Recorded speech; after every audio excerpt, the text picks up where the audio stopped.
Strange Monkey. This is another retro review. Obviously, why are you here? You know what's good.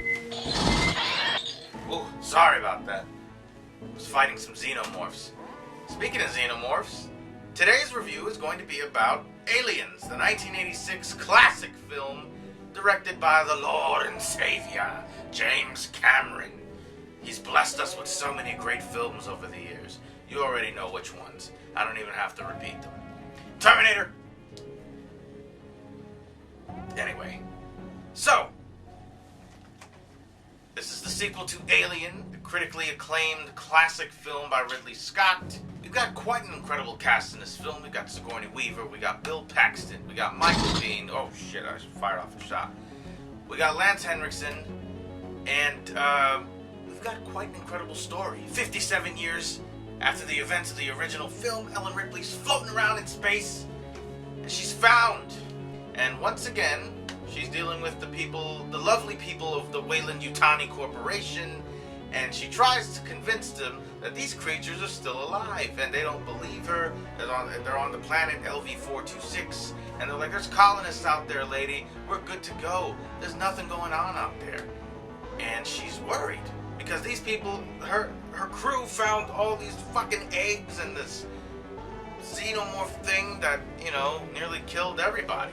This guy who works for the company named Carter Burke, he convinces Ripley to join the Colonial Marines, to be there as a consultant. But this isn't some, you know, regular squad of Marines. These are the Colonial Marines. These are the absolute badasses.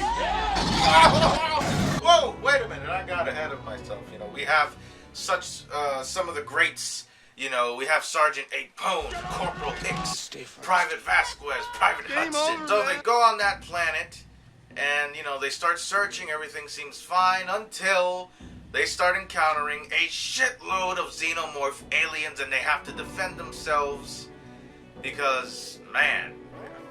And they're basically caught in the middle of a fucking battle with all of these aliens that are coming after them, and they track them down, and they have to defend themselves. Come on, motherfucker! You want some of this? You want some of this? Cinematography is superb. Wonderful. For 1986, James Cameron is a fucking genius. Acting.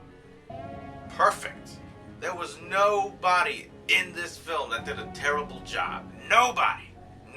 Sigourney Weaver was actually nominated for an Academy Award for her performance in this film. So she stepped her game up in this film.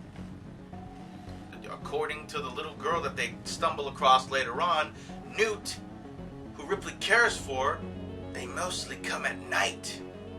Mostly. It's almost like a wasteland at night. So when they find the little girl, they have to protect her at all costs. So, now, and that's another thing that I liked. Ripley, you know, her character grows after all the shit that went on in the first film. Now she has this little girl that she has to care for. It's almost like her daughter. And when everything is all said and done, Ripley's character just goes from this woman who was frightened, this flight officer who was frightened, she turns into this badass that fights all of these xenomorphs alongside the Colonial Marines. And when she encounters the queen, the mama, the head, the boss, the head honcho, the chief, the boss that's in charge,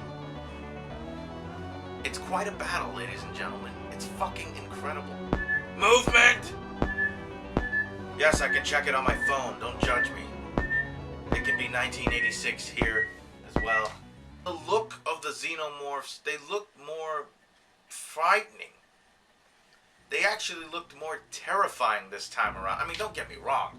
The original xenomorph alien from the first one looked terrifying. It was tall. It was disgusting looking. But these, they just look like they've been through hell and back. And another really awesome thing is that they used about 5 or 6 xenomorph suits.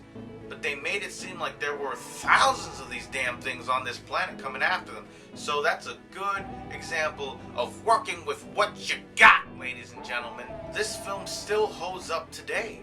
It still holds up, and it's one of the greatest 1980s films that stood the test of time. Okay? Show it to your children and your children's children, and then the children's children.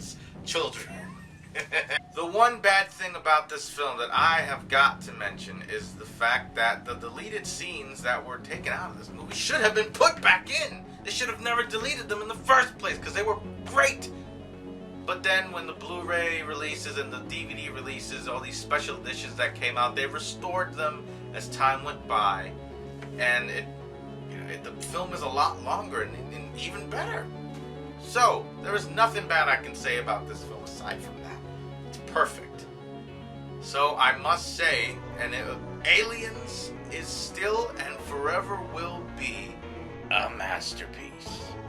Anyway, folks, thank you so much for watching. What did you think of Aliens? Is it one of your favorite films? Did you like it? Did you not like it? Tell me about it all in the comments below. Tell me about the first time you saw Aliens. Tell me a story. Tell me all in the comments. I don't care. Anyway, so be sure to check out my Facebook page in the description below. Instagram, Twitter, all of that good stuff is in the description.